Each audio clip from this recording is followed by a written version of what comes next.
ಎಲ್ಲಾದರೂ ಇರು ಎಂತಾದರೂ ಇರು ಎಂದೆಂದಿಗೂ ನೀ ಕನ್ನಡವಾಗಿರು. ಎಲ್ಲಾದರೂ ಇರು ಎಂತಾದರೂ ಇರು ಎಂದೆಂದಿಗೂ ನೀ ಕನ್ನಡವಾಗಿರು.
ಮುಖ್ಯಮಂತ್ರಿಗಳಾದ ಸಿದ್ದರಾಮಯ್ಯನವರು ಆಗಮಿಸಿದ್ದಾರೆ. ವೇದಿಕೆಗೆ ನಮ್ಮೆಲ್ಲರ ಅಭಿಮಾನದ ಶುಭ ಸ್ವಾಗತ.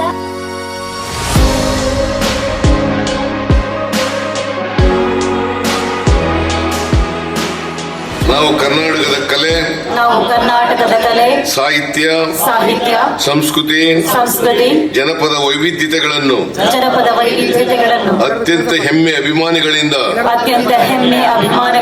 ಗೌರವಿಸುತ್ತೇವೆ.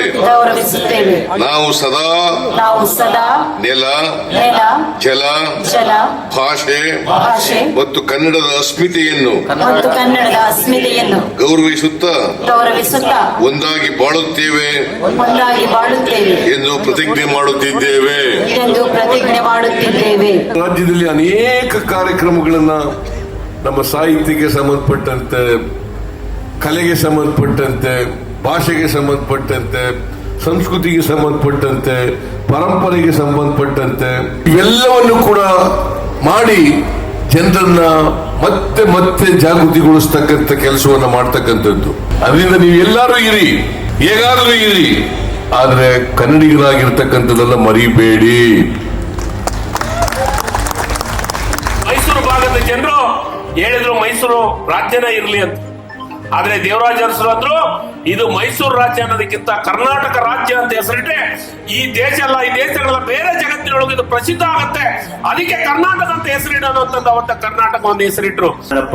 ದೊಡ್ಡಬೇಟಿ, ಬಸರಿಗಿಡದ ವೀರಪ್ಪ, ಈ ಭಾಗದ ಶಂಕರಪ್ಪನವರು, ಇವರೆಲ್ಲರೂ ನಾಗನಗೌಡರು, ಎರಡು ಹತ್ತಾರು ನೂರಾರು ಹೆಸರುಗಳನ್ನ ನಾವು ಹೆಸರಿಸಬಹುದು. ಅಂತ ಮಹಿಳೆಯರನ್ನ ಈ ಪ್ರದೇಶ ಕೊಟ್ಟಿದೆ. ಇವತ್ತು ಕರ್ನಾಟಕ ಏಕೀಕರಣ ಆಗಿದೆ. ಕರ್ನಾಟಕದ ಹೆಸರು ಕರ್ನಾಟಕ ಆಯಿತು.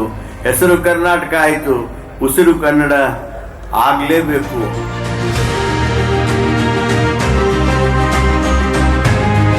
1973 ಕರ್ನಾಟಕ ಅಂತ ಹೆಸರು ಇಟ್ಟಿದ್ದು ಮನೆಯ ದೇವರಾಜ ಹೆಸರು.